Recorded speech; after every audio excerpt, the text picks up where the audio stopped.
are live from the Vermont Trans Garage in East Dorset. How many trucks do you have in your garage? Well, this garage we have about 5 trucks, but for the Southwest region we have about 50. And it takes about 80 different men and women to operate those vehicles so we can keep the road safe. What is brine? Okay, well, brine is just water and salt.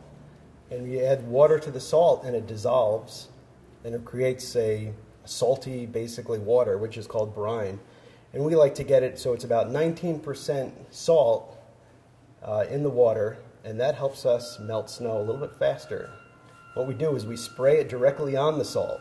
So when we spread salt on the roads, the wetted salt sticks to the road a little bit better, because if it was dry salt we put on the road, about 30% of it would bounce off the road into the ditches and it wouldn't do any good for us. How many transportation department garages do you have in Southwest Vermont? I have 13 different garages in the southwest corner, which makes up of all of Bennington County, all of Rutland County, and a few little pieces of Windham, Addison, and Windsor County. So there's about 65 towns or so that we impact. How much salt do you have to have in the car in order to... In each truck? Yes. So this, the truck behind us is one of our smaller trucks. That carries about 1,200 gallons of brine and about 8 tons of salt when it's full. Our bigger trucks also have about 1,200 gallons of brine, but it carries about 12 tons of salt. So it's a little bit bigger capacity on the salt. And that helps when we have longer routes and the driver doesn't have to come back so frequently to refill with salt. What is the capacity of brine in your garage? Okay, so each garage has a number of tanks, usually between 2 and 4 tanks. They're each 6,000 gallons. We make it and distribute it all out of the East Dorset facility here. Usually go through about 750,000 gallons a year. That's a lot. You do it for every storm?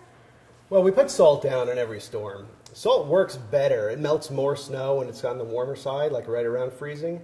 Once the temperatures drop down, like say in the teens or even lower, it takes a lot more salt to melt the same amount of snow. And also our brine doesn't work as well because we have to worry about it refreezing on the road. So what we do is we have an additive that we add to the brine that helps it melt snow at colder temperatures. But if it gets really cold, we don't use brine at all.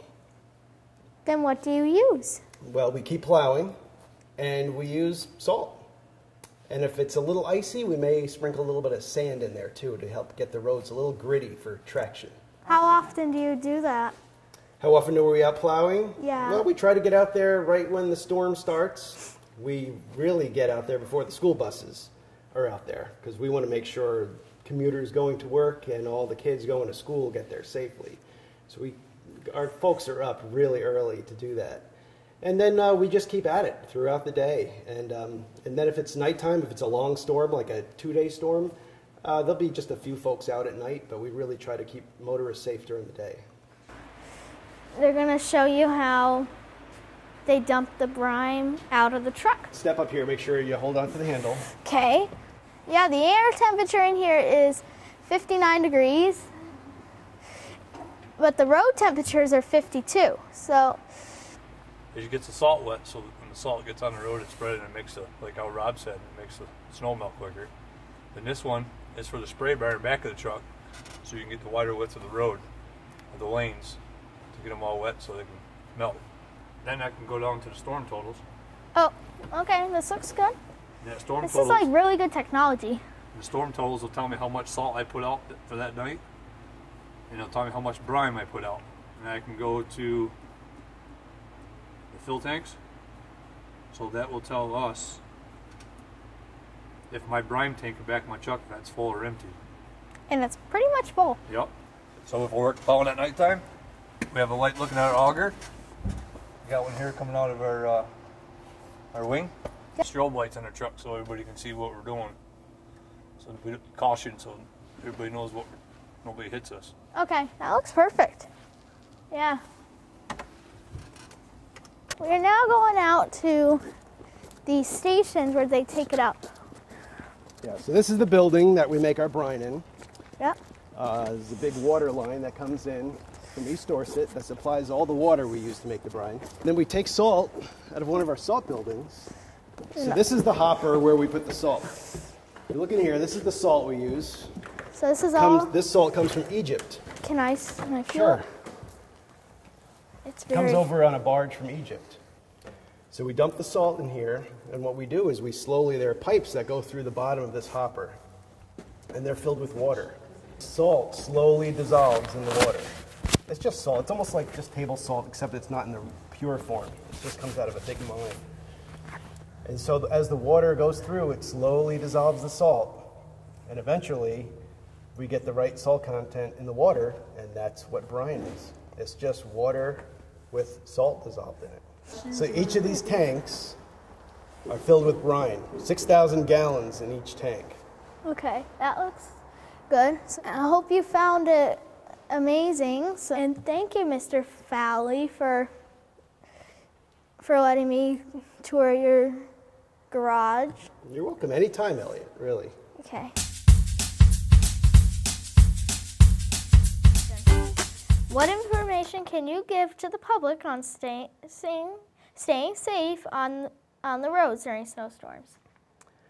Well, you know, number one is having the right type of tires and equipment for the road. But, you know, we always say slow down. That's the biggest factor. Speed is the biggest cause of crashes in the wintertime. So we like to think, you know, at least 10 miles an hour below the speed limit is a good starting point. But a lot of times you need to slow down even much further than that, depending on the road condition. We also tell folks to keep enough room between the vehicles in front of you, because if the road's snow covered, it takes a lot longer to stop. And one of our biggest messages that we've been pushing out lately is don't crowd the plow. Our plow truck drivers, they're big pieces of equipment. They've got plows. They have a lot of blind spots. A lot of people don't realize that when they're driving in a passenger car. So, you know, give the plow plenty of room. We'd hate to see somebody try to pass a plow and then hit a slick spot and then they wind up crashing into the plow. We've seen it too many times. So give the plow plenty of room, don't crowd it, and I think people will be much better off. Thank you for taking the time out of your day to do an interview with me.